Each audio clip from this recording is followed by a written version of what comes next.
থালা হাতে নিয়ে ভুকা মিছিল করে কর্মচারীরা, আর সেই কর্মচারীদের বেতন বাড়লো 12,000 টাকা। আর যে কর্মকর্তারা ঠান্ডা ঘরে বসে শুধু তামাশা দেখে তাদের বাড়লো 82,000 টাকা। এরই নাম হচ্ছে বৈষম্যহীন বাংলাদেশ। আসলে কি এদেশ থেকে কোনোদিন বৈষম্য দূর হবে? 12,000 আর 82,000 দুজনের জন্যই কিন্তু একই বাজার ব্যবস্থা, একই বাজারের দ্রব্যমূল্যের দাম। সকল পণ্য, মাছ, মাংস, তেল, নুন, আটা, ময়দা, সুজি, প্রতিটি পণ্য এই 12,000 আর 82,000 যাদের বেতন বৃদ্ধি হয়েছে সকলের জন্যই কিন্তু সমান। চেয়েছিলাম 35,000, পেলাম 20,000। চেয়েছিলাম 1:4 অনুপাতে, পেলাম 1:8 অনুপাতে। চেয়েছিলাম বৈষম্য কমাতে, বেড়ে গেল সেখানে আরও বৈষম্য। তাহলে এরপরও যে পে স্কেলের ঘোষণা আসলো সেখানেও শুনি ধাপে ধাপে ধাপে। কেন আজকে ধাপে ধাপে আমাদেরকে 11 বছর পরে পে স্কেল নিতে হবে? এখন যদি আমরা বাজারে গিয়ে, দোকানে গিয়ে পণ্য ক্রয় করে তাদেরকে যদি বলি ধাপে ধাপে তোমাদের মূল্য দিব, মানবে? আমরা যদি এখন ওই দুধওয়ালার কাছে গিয়ে, পেপারওয়ালার কাছে গিয়ে স্কুলের বেতন, এই চিকিৎসকের ফি সব কিছু যদি বলি ধাপে ধাপে দিব, তাহলে কি তারা নিবে? তারা মানবে? অথচ আমাদের মতো যেই ভুকা কর্মচারী তাদেরকে বলছেন ধাপে ধাপে দিবেন। আমরা ধাপে ধাপে চাই না, অন্তত শতভাগ মূল বেতনটা আমরা এক ধাপে একবারেই চাই। এটাই হচ্ছে আমাদের কর্মচারীদের ন্যায্য পাওনা, ন্যায্য অধিকার। প্রিয় বন্ধুগণ, সহকর্মী, কর্মচারী ভাই ও বোনেরা, এই একটা দাবিতে আপনারা এখনো ঘরে সবাই চুপ করে বসে আছেন। একটাবার চিন্তা করে দেখছেন যে যদি 50% হিসাবে আপনাদেরকে দেয়া হয় আর 15% যদি সেখান থেকে সমর্পণ করা হয়, তাহলে আপনি পাচ্ছেন 35%। কত পাবেন? কত বাড়বে বুঝতে পারছেন? এক বছর পরে আপনার আবার 50%। অথচ এই এক বছরে যে দ্রব্যমূল্য বাড়বে আর আপনার বেতন বাড়বে, দুইটার মধ্যে একটা বিশাল তফাৎ তৈরি হবে। সব সময় আন্দোলন রাস্তায় করা যায় না, রাজপথে আন্দোলন করা যায় না। বিশাল একটা জনমত তৈরি করে, আপনার জনমত আপনি ভাইরাল করে সরকারের নজরে আনতে পারেন, কিন্তু আপনারা সেটা করেন না। 22 লক্ষ কর্মচারীরা আপনারা এই সুযোগ সুবিধা ভোগ করবেন, অথচ 22 লক্ষ কর্মচারী যদি একটা বার করে বলে যে আমরা শতভাগ মূল বেতন একবারই চাই, কোনো ধাপে নয়, তাহলে কিন্তু সরকার সেই কথাটা শুনতে বাধ্য। আসলে বলুন তো, 22 লক্ষ কর্মচারীরা কি সবাই পে স্কেল চায়, নাকি এই 22 লক্ষ কর্মচারীদের সকলেরই পে স্কেলের প্রয়োজন আছে? 12,000 আর 82,000 গুরুত্বটা আপনারা একটু যাচাই করে দেখুন তো। মাননীয় প্রধানমন্ত্রী, 12,000 আর 22,000 দুজনেরই কিন্তু পেটে যাবে একই খাবার। বাজারে দ্রব্যমূল্যের দাম দুজনের জন্যই কিন্তু সমান, অথচ দেবার সময় বলবেন আমরা পাবো ধাপে ধাপে। আমাদের যে ধাপে ধাপে দিবেন তাতে আমাদের জীবনটাও ধাপে ধাপে থেমে যাবে। আমরা চাই এই বাজার মূল্যের সাথে তাল মিলিয়ে আমরা যেন 2-4টা ডাল ভাত খেয়ে বেঁচে থাকতে পারি। সেটার জন্য শতভাগ মূল বেতনটা আমরা একবারেই চাই, কোনো ধাপে নয়। আমাদের জীবনটা যেন ধাপে ধাপে আটকে না যায়, ধাপে ধাপে ধুকে ধুকে যাতে আমাদের নিঃশেষ হয়ে যেতে না হয়, এটাই চাই আমরা মাননীয় প্রধানমন্ত্রীর কাছে। কারণ আমরা চাই একটা স্বনির্ভর বাংলাদেশ, একটা উন্নত বাংলাদেশ, একটা মধ্যম আয়ের দেশ।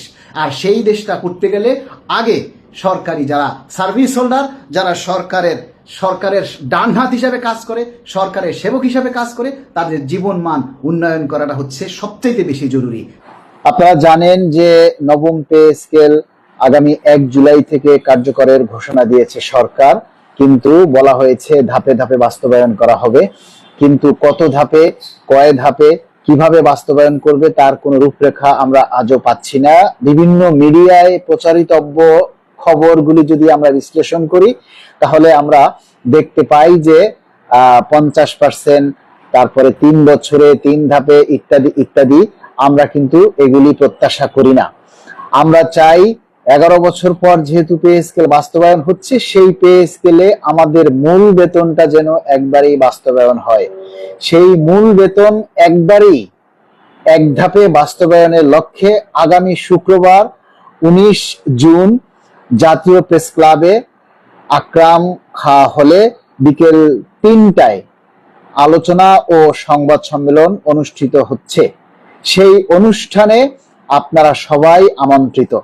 আলোচনা অনুষ্ঠান এবং সেই সংবাদ সম্মেলনে আপনারা সবাই উপস্থিত থাকবেন। আগামী শুক্রবার আলোচনা এবং সংবাদ সম্মেলন শেষে কর্মকর্তা কর্মচারী কল্যাণ সমিতির কাউন্সিল মানে মূল কেন্দ্রীয় কমিটি গঠন নিয়ে আলোচনা হবে।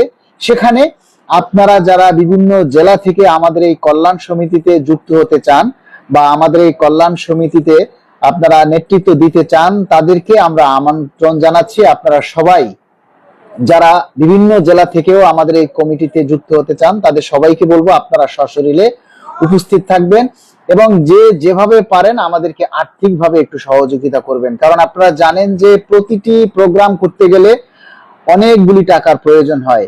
বিভিন্ন নিউজ, বিভিন্ন যে তথ্য আপনারা দেখেন, বিভিন্ন জায়গায় অনেক ঘটনা ঘটে, সেগুলি কিন্তু ফেসবুকের মাধ্যমেই ভাইরাল হয় এবং সেই ভাইরাল হওয়ার মাধ্যমেই কিন্তু সরকারের টনক নড়ে। অবসরের সময় 20 বছরে 90% করবে কিনা, আসলে এই দাবিগুলো তো আমরা গেজেট ছাড়া কিছুই বলতে পারবো না। প্রজ্ঞাপনে আমাদের যখন হবে তখন আসলে এই খুঁটিনাটি বিষয়গুলি স্পষ্ট করে বলা যাবে। এখন অগ্রিমভাবে এগুলি বলা যাবে না, কারণ আমরা এখনো দাবি করছি যে আমরা শতভাগ পেনশন দাবি করছি। 90%-এর জায়গায় আমরা শতভাগ পেনশন দাবি করছি। আপনারা জানেন আমি যে গতকালকেও দ্য ডেইলি ক্যাম্পাসে একটা সাক্ষাৎকার দিয়েছি, সেখানেও কিন্তু আমি এই দাবির কথা তুলে ধরেছি যে গ্র্যাচুইটি 230 টাকার জায়গায় আমরা 500 টাকা চাই এবং 90%-এর জায়গায় আমরা শতভাগ পেনশন চাই। এই কথাটা কিন্তু আমি সেখানেও তুলে ধরেছি, আপনারা সেটা হয়তো দেখেননি। এবং আজকে আরেকটা জিনিস যেটা আমি করেছি, আপনারা ইতিমধ্যে সবাই অলরেডি হয়তো দেখে ফেলেছেন যে আমি একটা প্রতীকী বা একটা প্রামাণ্য চিত্র তুলে ধরেছি। আমি একটা প্রামাণ্য চিত্র আপনাদের সামনে তুলে ধরেছি যে সরকার আমাদেরকে ধাপে ধাপে বেতন দিবে, কিন্তু আমরা যখন বাজারে যাব, বাজারের যে পণ্য আমরা কিনবো, কাঁচামাল, চাল ডাল, মুদি দোকানের জিনিসপত্র বা কাপড় চুপড় যাই আমরা বাজার থেকে কিনি, সেগুলি কিন্তু আমাদেরকে বাকিতেও দিবে না। আর সেখানে আমরা ধাপে ধাপে বা এখন অর্ধেক দিলাম, পরের অর্ধেক আগামী বছর দিব, এ কথাও কেউ মানবে না। এরই একটা প্রামাণ্য চিত্র তুলে ধরেছি। সবাই সেই ভিডিওটাকে ভাইরাল করুন, সেই ভিডিওটাতে কমেন্টস করুন, লাইক কমেন্টস করে সেইটা ভাইরাল করুন, যাতে সরকারের নজরে আসে, সরকার যাতে বুঝতে পারে আমরা আসলে কি বোঝাতে চেয়েছি। এটাই হলো মূল প্রতিপাদ্যের বিষয়। আমরা যেটা বলতে চাই সেটা আপনারা সবাই তুলে ধরবেন। সেটা যদি আপনারা সবাই মিলে তুলে ধরেন, তাহলে কিন্তু আমাদের আসলে এই চেষ্টাগুলি বা আমাদের এই কষ্টগুলি সার্থক হবে। শুক্রবার সবাই আমাদের এই জায়গাতে চলে আসবেন। মালিক ভাই, এনটিভি নাম করা চ্যানেল, এসব টিভিতে সংবাদ প্রচার হলে এসব সংবাদ সরকার নজরে আসবে। চ্যানেলগুলোতে সাক্ষাৎকার দেন। ভাই, আমরা তো আসলে চেষ্টা করতেছি সব জায়গায় করার জন্য। ইনশাআল্লাহ দোয়া রইল, এগিয়ে যান। এমডি ইয়াসিন ভাই, আসসালামু আলাইকুম, সবাই কেমন আছেন? আমরা আপনাদের কাছে একটা কথা বলেছি যে আগামী শুক্রবার আমাদের এই শতভাগ মূল বেতন এক ধাপে বাস্তবায়নের জন্য আমরা আলোচনা এবং সংবাদ সম্মেলন ডেকেছি আগামী শুক্রবার। সেখানে আমাদের প্রায় 25-30 হাজার টাকার মতো খরচ হবে। তো আপনারা যদি আমাদেরকে একটু আর্থিকভাবে সহযোগিতা করেন তাহলে আমাদের জন্য উপকার হবে। আপনারা যে যতটুকু পারেন, নিচে দেখেন আমার নাম্বারটা দেয়া আছে, এই নাম্বারে আপনারা যে যতটুকু পারেন আমাদেরকে একটু সহযোগিতা করবেন, কারণ প্রোগ্রামটা আপনাদের সকলের জন্য। পে স্কেল বাস্তবায়ন হলে যেমন সুবিধাটা আমরা সবাই পাবো, তেমনি আমাদের সকলের উচিত এই সহযোগিতা নিয়ে এগিয়ে আসার জন্য। আর নদী মজুমদার লিখেছেন, আপনার এই অক্লান্ত পরিশ্রম আমরা সবাই মনে রাখবো সারা জীবন, আপনি ভালো থাকবেন সবসময়। অনেক ধন্যবাদ নদী আপুকে। এই মুহূর্তে আপনারা যদি কেউ লাইভে এসে যুক্ত হয়ে কথা বলতে চান, আপনারা লাইভেও যুক্ত হতে পারেন। ইনশাআল্লাহ আমরা চেষ্টা করব আপনাদেরকে যুক্ত করার জন্য।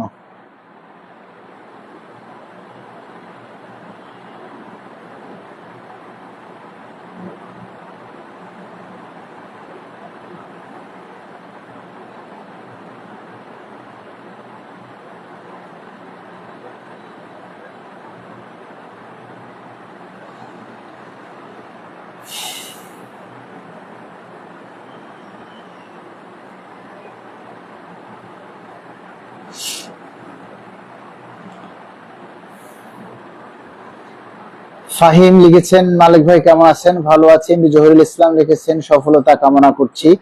এমপিওভুক্ত শিক্ষকরা কি পে স্কেল পাবে? অবশ্যই পাবে। এমপিওভুক্ত শিক্ষকরাও পে স্কেল পাবে, বাড়ি ভাড়া পাবে, সবই পাবে। আচ্ছা, সরকারি কর্মচারী এবং এমপিওভুক্ত প্রজ্ঞাপন একসাথেই চাই ইনশাল্লাহ। যদি 100% বেসিক চাই, 50% যদি দেয় তাহলে 15% কেটে নিবে। এটা অবশ্যই ঠিক কথা বলেছেন।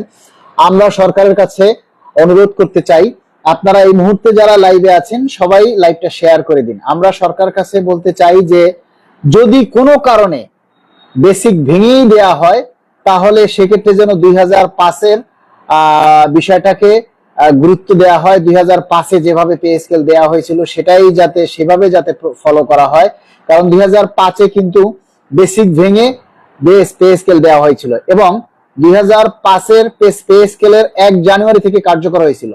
তখন 1 জানুয়ারি থেকে দিয়েছিল বেসিকের 75%, তার 6 মাস পর দিয়েছিল বাকি 25% এবং তারপরের 1 বছর পরে দিয়েছিল অন্যান্য সকল ভাতা। মোট কথা 1.5 বছরে, মানে 2টা অর্থ বছরে, একটা অর্থ বছর এবং আরেকটা অর্থ বছরের মাথায়, মানে 1.5 বছরের মাথায় পে স্কেল সম্পূর্ণ বাস্তবায়ন করেছিল এবং সেটাও কিন্তু 2005-এ বিএনপি সরকারি পে স্কেলটা দিয়েছিল।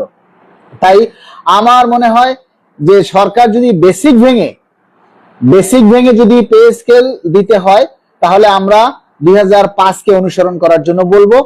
আর আমরা চাই অন্তত, যেহেতু 2005, 2009 এবং 2015 এই 3টা পে স্কেল 5 বছর পর পর গড়ে হয়েছে, সেই হিসাবে কিন্তু আমরা চাই যে এই 2000 যেহেতু 26-এ যে পে স্কেলটা হচ্ছে এটা কিন্তু আপনার এই যে 11 বছর পর বাস্তবায়ন হচ্ছে। এই 11 বছরে কর্মচারীদের অনেক কিছু কিন্তু পরিবর্তন হয়ে গেছে।